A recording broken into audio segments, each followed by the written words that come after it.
आज हम अपना टॉपिक स्टार्ट करते हैं कूलम्स लॉ।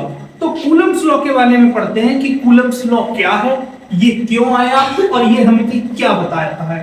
तो सबसे बात अगर हम करें तो कूलम्स लॉ हमें क्या बताता है? सर कूलम्स लॉ हमें बताता है इंटरेक्शन ऑफ चार्जेस के बीच में, मतलब चार्जेस के बीच में इंटरेक्शन कैसा होता है।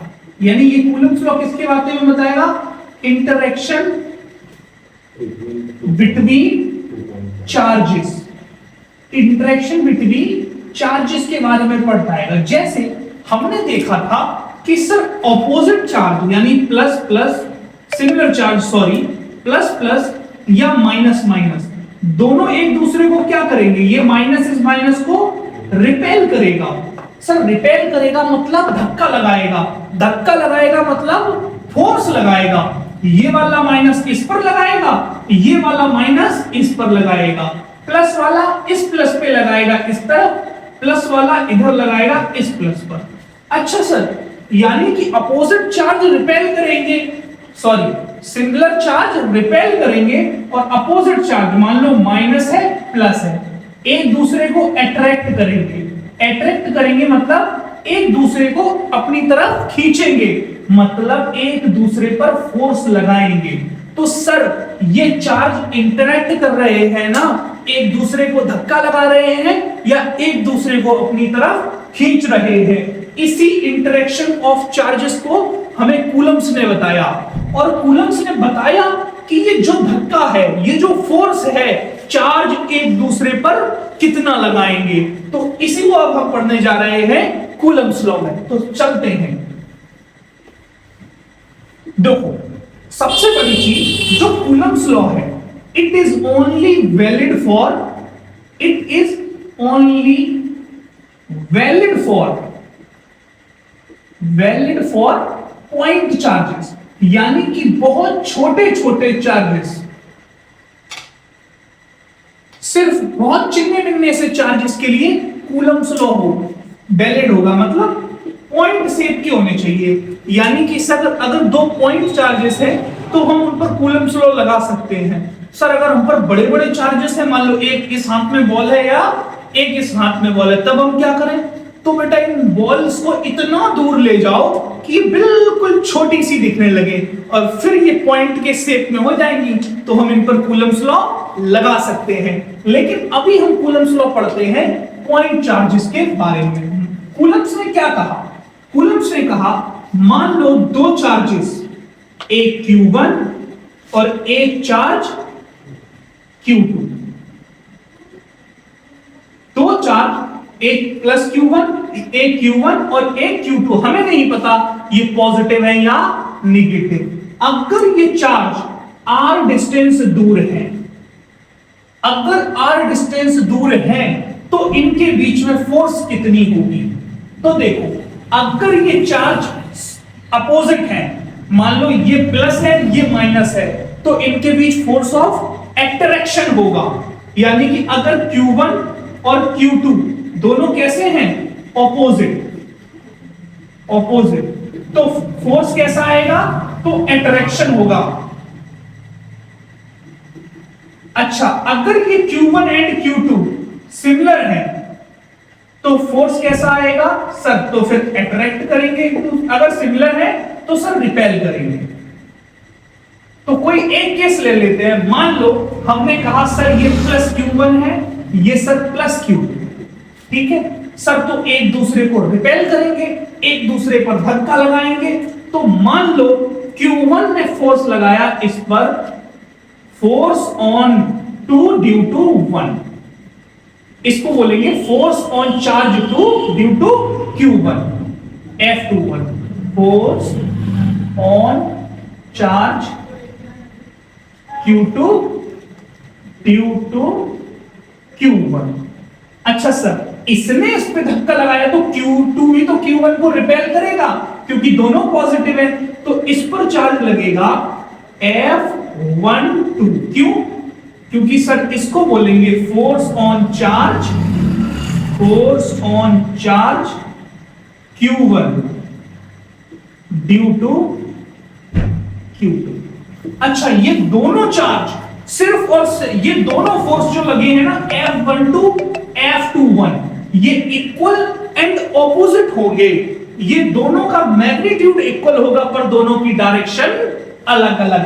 तो हम कह सकते हैं जो Q1 ने Q2 पर फोर्स लगाया F21 और F12 ये दोनों कैसे होंगे, ऑपोजिट होंगे, पर इनका मैग्नीट्यूड कैसा होगा, इनका मैग्नीट्यूड बराबर होगा। मैग्नीट्यूड का साइन ये होता है। लेकिन सर हमें ये पता करना है, मान लो इनका मैग्नीट्यूड फोर्स F है, दोनों पे फोर्स हमने इनका मैग्नीट्यूड F माना, तो सर ये F फोर्स कितना है, यही तो कूलम्स ने बताया। तो कूलम्स ने कहा कि ये जो फोर्स है it is directly proportional to the product of the charges, मतलब Q1 इंटू Q2। पहली बात बोली कि फोर्स इज डायरेक्टली प्रोपोर्शनल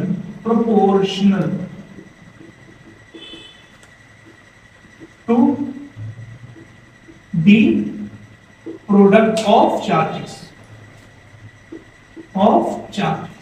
यानी कि जो फोर्स है F ये किसके डायरेक्टली प्रोपोर्शनल है, दोनों चार्जेस के प्रोडक्ट के। और कूलम्स ने कहा कि यही फोर्स इनवर्सली प्रोपोर्शनल है square of distance between them, यानी कि फोर्स इज इनवर्सली, इसके बारे में क्या कहा, इसको बोला स्क्वायर इनवर्स स्क्वायर लॉ,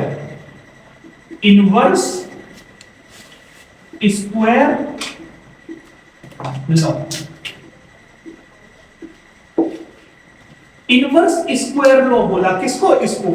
अच्छा पहली क्वेश्चन ने हमको यानी कि force is directly proportional to the product of charges and force is inversely proportional to the distance between the charges, तो इन दोनों को कंबाइन करेंगे तो force is directly proportional to Q1 Q2 upon R square.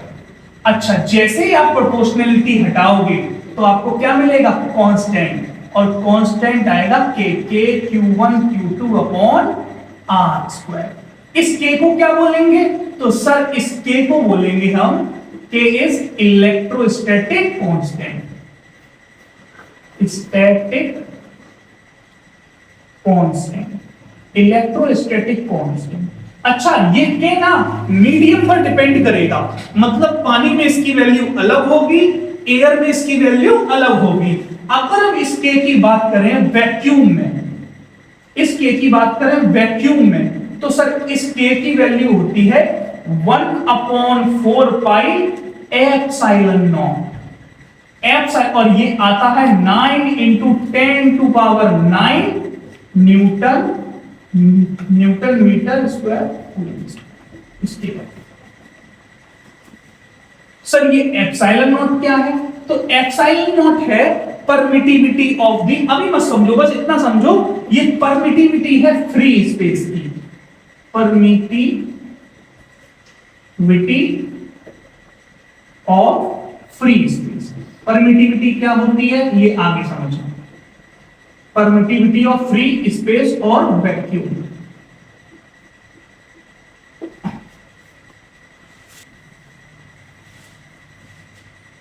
यहां से हमको मिला F is equal to K Q1 Q2 upon R square. Sir K की जगह हम क्या रख सकते हैं, 1/4 पाई एप्सिलॉन नॉट, तो रख दो 1/4 pi epsilon naught Q1 Q2 upon R square. ये तुम्हारा फॉर्मूला है, यानी F is equal to 1/4 pi epsilon naught into Q1 Q2 upon R square. Epsilon naught क्या है, सर एप्सिलॉन नॉट है परमिटिविटी ऑफ फ्री स्पेस। अच्छा epsilon naught permittivity of free space है, epsilon naught की value आती है 8.85 into 10⁻⁻12 coulomb square newton metre square, ये इसकी वैल्यू आती है। अच्छा कूलम्स लॉ के बारे में एक बात और, अगर Q1 and Q1 into Q2 का प्रोडक्ट 0 से बड़ा है, 0 से बड़ा है मतलब सर दोनों अपोजिट होंगे, यानी अगर जीरो से बड़ा कब आएगा सर, जब दोनों सेम साइज के होंगे, ये भी प्लस हो ये भी प्लस हो तो प्लस प्लस प्लस हो जाएगा, ये भी माइनस हो ये भी माइनस हो तो माइनस माइनस फिर प्लस हो जाएगा, तो इनका प्रोडक्ट हमेशा जीरो से बड़ा आएगा। अगर Q1 Q2 का प्रोडक्ट जीरो से बड़ा है, इसका मतलब सर चार्जेस कैसे हैं, सिमिलर, और सिमिलर चार्जेस हैं तो ये किसको शो करेगा, रिपल्शन को। अच्छा, और अगर Q1 और Q2 का प्रोडक्ट जीरो से छोटा है तो सर इसका मतलब एक चार्ज पॉजिटिव है तो एक निगेटिव, तो इन दोनों का प्रोडक्ट निगेटिव आएगा, तो सर ये हमें शो करेगा अट्रैक्शन को।